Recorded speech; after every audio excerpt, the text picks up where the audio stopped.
You never think you got it. You never think you reach it. You never think you're at the end of it. This is not a baseball game with multiple innings, right? I don't know how many innings we have for the life cycle of a company. But we decided that we're going to build this business the moment I saw a check for $20,000 for Keller Williams in Los Angeles, when they said, hey, if you have this product, we'll pay you. Better yet, we're going to pay you now in advance. Do it for us.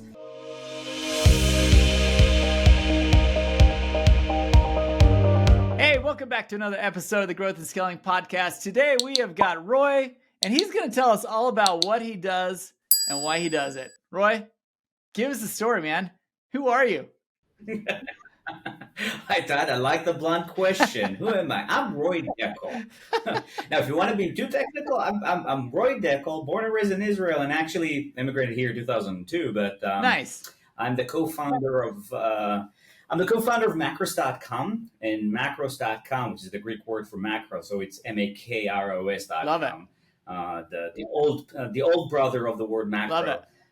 Is basically the parent brand to what most people associate me with, which is basically co-founding and being the CEO of SetSchedule.com. Gotcha. And then that's who I am. Started 2014. We built this this crazy company Nice. for 10 years almost, and that's who I am. 10 years is a lot of fun.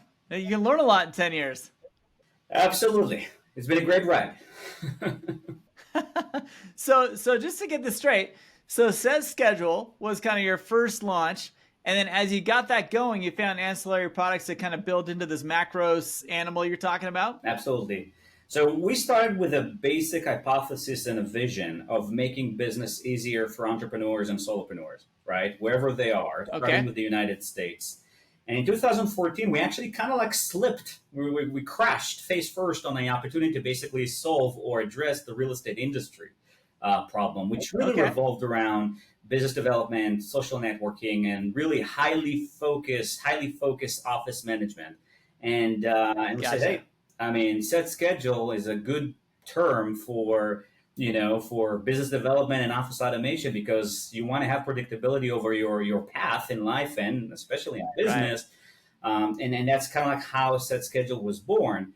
But what we realized throughout this high growth trajectory and 70,000 companies after, we realized that we can and we should expand our offerings. And we, in the last couple of years, we acquired Ringtastic.io, we acquired Taskable.ai, and we created this really true, strong mix of companies that solve a lot of problems to entrepreneurs and solopreneurs.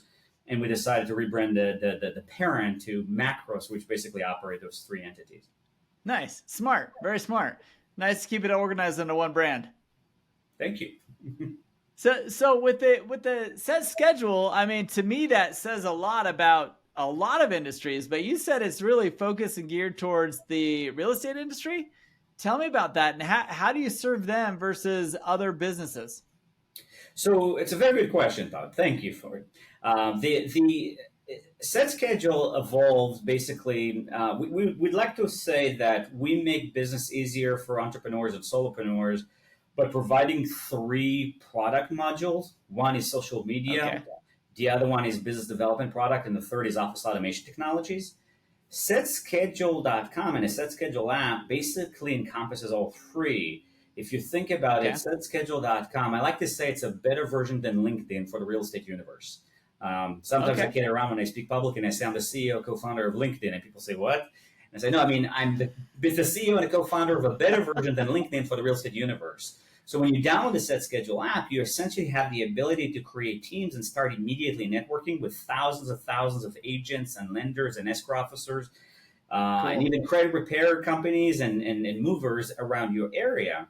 And we kept that hyper-focused approach of the pro-to-pro relationship around the real estate universe, meaning the real estate agent can talk to the loan officer, can talk to the title officer, and so on. And that's kind of like the foundation of the SetSchedule.com. And what makes SetSchedule.com better than LinkedIn for the real estate universe is the business development product, which is built into the app. So essentially with a toggle, a flip of a switch, you basically can go to a product we call Referral Radar, and that's inside the SetSchedule app. And you are able to basically consume leads from 12 different sources in real time, and you can take them, you can dispose of them, you can replace them, you can comment and critique them. And based on that, you're basically able to build your business by consuming leads. And there's a lot of other features, but ultimately we created a very strong defensible moat, and 3% of the real estate community is using SetSchedule.com because they can network and business development at the same time and do business development at the same time. Wow. That is a big deal. I mean, there isn't really a good place for them all to get together and network like that. So it's a little misleading. SetSchedule at the out front, to me, sounded like it was something for like a Calendly or something like that. But what you're saying is this is a place for all real estate and its appendages to connect and set up referrals and set up appointments and make things happen. It's an action network. Is that what you're saying? Well, essentially, yes. We've heard that before. SetSchedule, you're a Calendly? And we said, no, we bought Taskable for that. So now we have Taskable.ai that has a complete time augmentation and AI that creates your personal assistant for task, project, and calendar management, and it integrates with 15 different, project productivity tools. That's Taskable.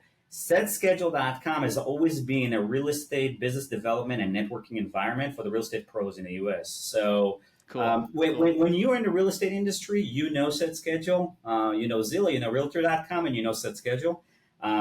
Yes, the name was a bit misleading because the original concept was to schedule appointments for realtors. And what we realize is that the value is not in the appointment, the value is in the entire journey to get to the appointment. So we kept SetSchedule, but we expanded into a networking platform.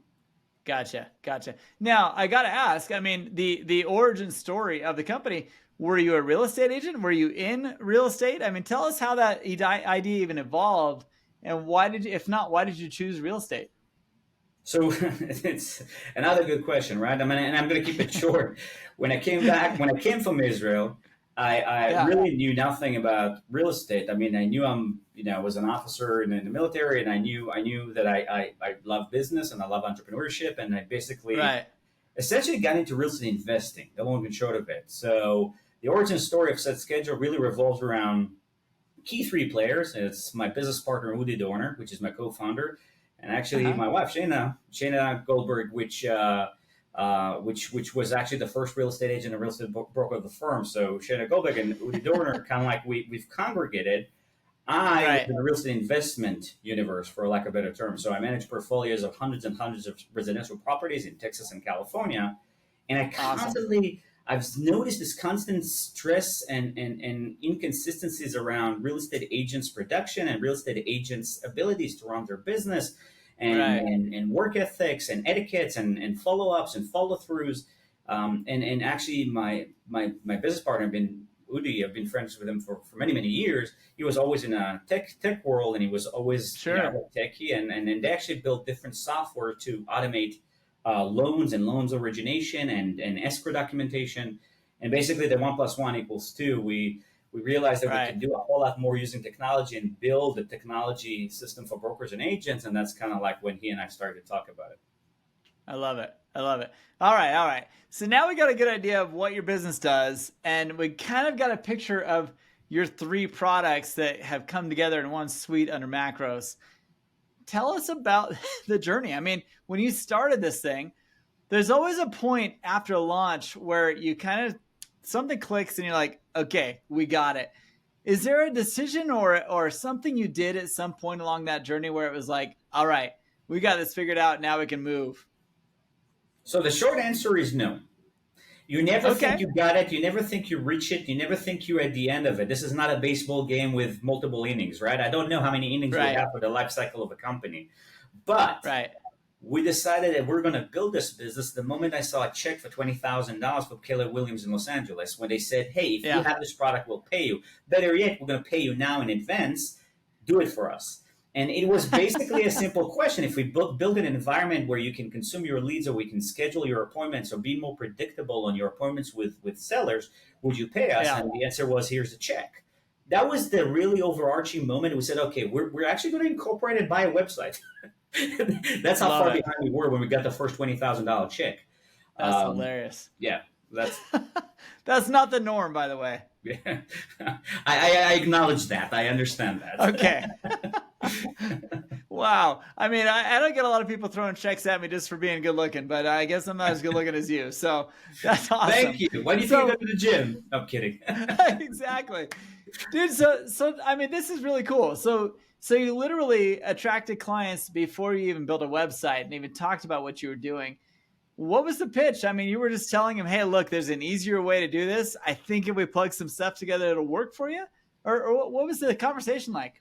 Well, the short answer is yes. It was an easy conversation by basically thinking about the client's pain point first. And we said, Right. and I remember to this day, right? I mean, we sat down with the first agents that we knew, and we said, it's pretty simple. You go to Zillow and you buy a subscription, or you sign a 6 month contract with Zillow. You go to Realtor, you sign another month contract with them. Right.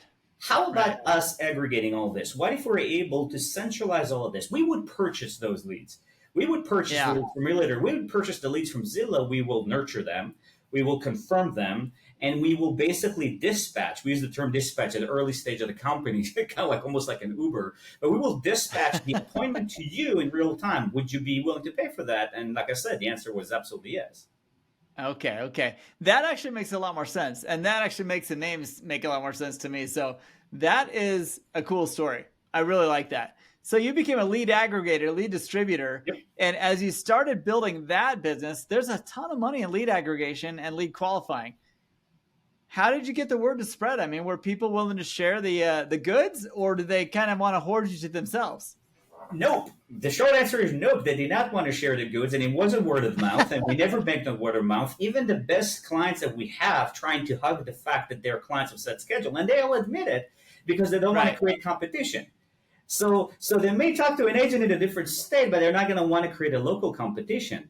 But the funny thing is that we identified that agents work better in congregations. So we birthed the idea of social networking for real estate agents and making a better app than LinkedIn for the real estate industry, because we believe that agents are very cagey with the information to protect their territory. And that's fair and it's completely understandable. But they do a much better job when they network their listings, when they network their referrals, when they have a buyer that doesn't speak, English. They can find an agent that speaks Spanish on the SetSchedule network and the community. So we've kind of we've grown because, quite frankly, we have a great inside sales staff, and we've grown because we provided a great product, and we're providing a great product. So inevitably, there is a certain function of brokers introducing the idea to agents, but the vast majority was tough guerrilla marketing. I am so glad you're here, and I just wanted to take a few seconds to tell you about a program that we have assembled with a lot of our podcast guests and a lot of people who are listening to the show who are feeling the same way that they do. There's a recurring theme. You'll hear a lot of these founders talk about, I couldn't have done it without my team. I couldn't have done it without a support group of peers. I couldn't have done it without having someone to talk to that understood my feeling of isolation as an operator of my business. You see, you're not alone. It is hard running a business, and it's even harder when you know you can't express all your deepest concerns and frustrations with your executive team. It makes them nervous. It gets them scared. You don't want scared people on your executive team. So where do you turn? The Captain's Council is where you turn. The Captain's Council, it is an organization that we are put together with podcast guests, as well as people who are listening who are in the same boat. You see, peers are the only ones that can give you the type of empathy, the type of advice that only a founder or operator know and understand. Go check it out at captainscouncil.com. I know you're going to love what you see there. We have put together an organizational structure that has small group settings, a global community of founders and operators, as well as monthly and quarterly in-person events. You're going to love what you see there. I can't wait for you to check it out and enjoy the rest of this episode. I love it. So now take a step back as we talk about your growth and Makros. Why Makros? Tell us a little bit about your growth strategy, because there's a lot of different ways to grow. You can grow through acquisition. You can grow through developing your own product or additional services. Why did you choose the path of acquisition, and were there just some opportunities that popped up? I mean, how did this work out for you? So that's an awesome question, right? I mean, you always ask, do you build or do you buy? Do you build or you buy? And you cannot always afford to buy, but then sometimes you realize you can't really afford to build because it's going to cost you in time, in a long, long period of time. So, Right. for example, Rentastic, which is better than QuickBooks for the real estate investors universe in the US, I should say. So basically, think of it as QuickBooks real estate investors. We fell into this opportunity, for lack of a better term, or we were introduced to this opportunity by just sheer luck, and Yeah. we fell in love with it because that software came with 5,000 investors and 50,000 or so, bank accounts, credit card accounts, and properties connected. So Wow. that's the golden ticket for the SetSchedule users, for real estate agents, for real estate brokers, for even lenders, right? Loan No officers from kidding. Bank of Yeah. America would love to finance, investment properties of our investors on Rentastic. So there was a very strong symbiotic relationship between the two, and we said we have Cool. to buy it. And at the time, the founder wanted out, and we really liked the founder. We have a great relationship with the founder. We said, hey, why not? We'll acquire that. And it was Yeah. a decision of opportunity, really. Right. Right. And has it paid off? Well, the short answer is yes. Very much so. We have a lot of plans for we have the communities of agents and lenders and brokers in SetSchedule. We have investors in Rentastic that are reporting the financial data and are tracking their profit and loss and their balance sheet.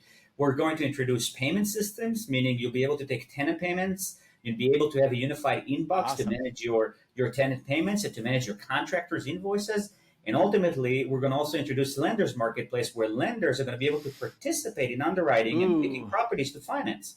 So if you think about this 360 between a SetSchedule ecosystem and a Rentastic ecosystem, it's just ultimately sexy. I mean, it works. Totally. That is a very sexy, very, very sexy match there. I love how you put that together. And then the Taskable piece? Why? Well, the Taskable piece is a little bit of a stepchild because it is not a real estate centric child. It is actually completely global, widespread. We've acquired a product. It's actually the least mature product that we've acquired. It's a phenomenal product that we're building a lot of AI around. Essentially, what we're saying is we want to take your calendar and create prediction around certain habitual schedule that you need to have automatically put into your schedule. So we're going to manage your task, we're going to manage your project, we're going to manage your calendar. And there's, like I said in the beginning, there's multiple integration points where you can connect your Monday.com into Taskable. You can connect Trello into Taskable. You can connect your Slack into Taskable. And Taskable, using AI, is going to become your digital personal assistant. And that personal assistant is going to say you have to sleep 6 hours a day. And this is usually the time block where you sleep. And it's going to put it as a repetition in your calendar. And it's going to be a much better, easy, friendly UI to do all of it through one mobile app and desktop app. So again, it's the stepchild because it's essentially we have users from all over the world using already Taskable. And we intend on really sending this to the SetSchedule ecosystem of agents, brokers, lenders, and so on. But Taskable is a wild spread product. Cool. So it fits multiple industries, not just the one you're in, but it makes sense. It's very adaptable to your existing ecosystem of clients. Absolutely. 100%.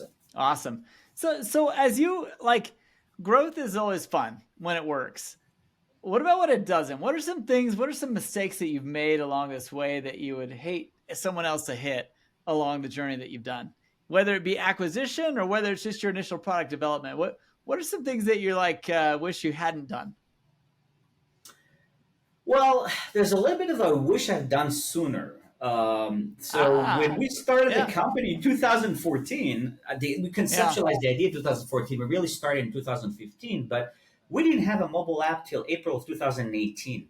So we really didn't account. We didn't account for mobile or desktop app or even engineers in the first really 3 years of the company. We had some outside contractors, and it was always a struggle. You try to outsource, but you really don't have the founding team that engineers your product. And that was something that I wish we addressed it earlier. Obviously, we have now an engineering center in Dhaka with tens of engineers, and we have engineers in the Philippines, and we have engineers in the US. But the point is that I wish we started sooner accounting for the development thoughts and roll out the app. Because the moment we rolled out the app, for one reason or another, we became from 10,000 agents on the platform, became 30,000 on the platform in a matter of like a year. So I'm saying 30,000 agents, right? I mean, we're bigger than the biggest real estate agency in the US. So that was a function of mobile apps and desktop app. Awesome. Awesome. So the bad thing, the biggest challenge you've had to face is not pulling the trigger on certain things earlier. How do you think you would have known that though? I mean, what would have driven you to do it sooner? Did you raise money? Is this all bootstrapped? Like, how does that side of the equation work? Well, this is all bootstrap. This is all our money. This is, I mean, we have a couple of really good institutional debt fund, friends now, and they're doing a wonderful job with us, and we're grateful. But ultimately, we never had this buddy of mine that I was able to shake hands and say, "Hey, give me $25 million in the first, 12 months of the company." Right. So first off, hindsight is 2020. You never know if you don't do. So go break it, and then don't feel guilty that you broke it. Just fix it and do it. So I'm answering your question in terms of what I would have done earlier, but I wouldn't change a thing. At the end of the day, I had to go through this experience to form the DNA of Makros.com and SetSchedule.com and Fantastic and Taskable. But ultimately, you have to do, and you have to, as they say, better done than perfect. You have to learn what doesn't work, and you usually learn what doesn't work very fast by doing it. So I don't regret that, and I would have done it again. That's awesome. Now take a half step back. Let's talk about the acquisitions for a minute, because a lot of companies make mistakes here when they're trying to acquire, and there's a different leadership team, there's a different structure, there's a different culture sometimes. How did you adapt to the new cultures, and what did you do to kind of unify all three companies under Makros? So it's a tricky question because, again, it depends on what kind of size, what kind of company you're buying, what size of company you're buying. When you acquire a company, I like to say you acquire three things. You acquire the people, and if it's not the people, you acquire the product, and if it's not a product, you acquire the revenue. Okay, in our case, we really acquired products and a little bit of revenue, but primarily products. We acquired good products that we didn't need to build. So remember how I told you that I would have liked to engineer the product much earlier in the evolution of the company. So we essentially wanted to buy the product so we can have it faster, and then we can improve upon it with our engineers. So we didn't have DNA problems. We didn't have really staff that we needed to account for. And clients were pretty solid and satisfied with the product. So the net promoter score was good, and we knew that the clients are happy with the product. So now it's just a game of beautifying and improving the product, which we are. And then we're going to get into aggressive promotions and marketing around the product. Love it. And obviously cross promotion and all the other good stuff. Bundling services together, is that part of the layout there? Absolutely. We call them Makros architecture. We're planning, though primarily all of the staff and the team members, employees are all SetSchedule, and SetSchedule operates everything because that's been a baby for 10 years. We kind of getting used to the idea of rebranding our own mindset to the Makros architecture. So SetSchedule, I mean, think about it, where a fantastic real estate investor can press a button and say, I need to sell this property. And within 2 seconds, they have 10 agents from SetSchedule bidding on that property. Right, just as an example of cross-networking between SetSchedule and Rentastic. So again, we call it the Makros ecosystem. Or for example, if I need to get a loan on a property, and that projects itself into a post on a SetSchedule network, hey, is there a lender that is able to provide a loan to this kind of property in that kind of location? So yes. Right. Well, I love this. I love the conversation, and honestly, for those of you listening, you don't always need to get other people's money. I mean, truthfully, the fact that you have built this in 10 years, bootstrapped and acquired companies and built your footprint larger and larger without the need of a VC or PE is fantastic. And I congratulate you all the way. I find that a lot of people feel like they need to just rush to raise money before they even have a paying client. And as you expressed earlier, Roy, getting that first $20,000 check before you even had a product solution for them is how to really start a business. You're solving a problem when people are paying you before you've even created the solution.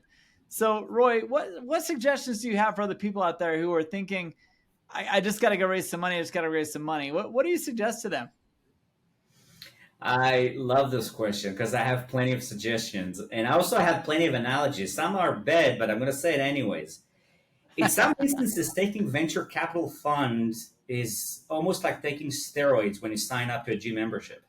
Okay. So when you sign up to a gym membership, you need to go to the gym and start working out. I wouldn't want you to go and take steroids because you just want to look buff and you want to have your six packs very fast. That's what venture Right. capital fund is. Sometimes, I mean, more likely than not, 10 out of or 9 out of 10 companies of VCs fail because of the pressure and the stress that VC puts on companies. They look at it as an For asset sure. class and they want to trade them.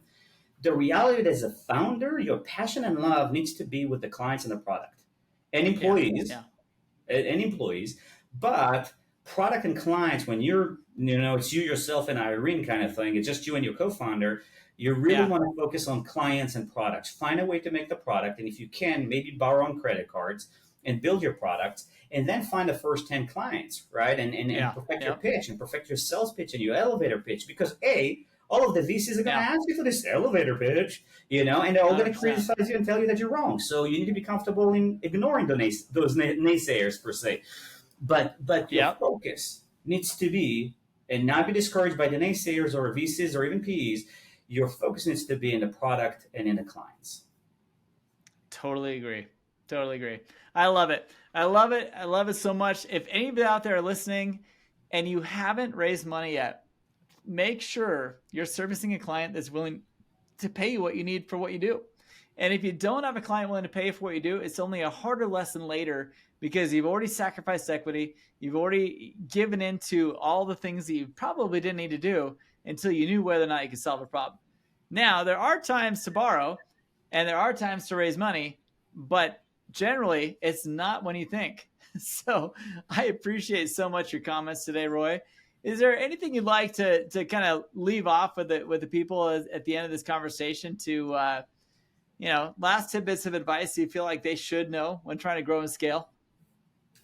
I'll minimize it to one thing. I'm a product of a SEAL training, and I'm a product of the Officers Academy in Israel. So I'm a product of a lot of tough classes and a lot of tough training and tough love. At the end of the day, every training that I did in the military, I started with X, and I ended up with basically 1/10 of X, if not lower than that.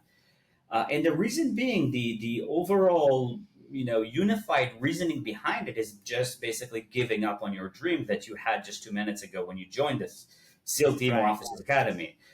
Don't give up on your dreams, and don't just dream.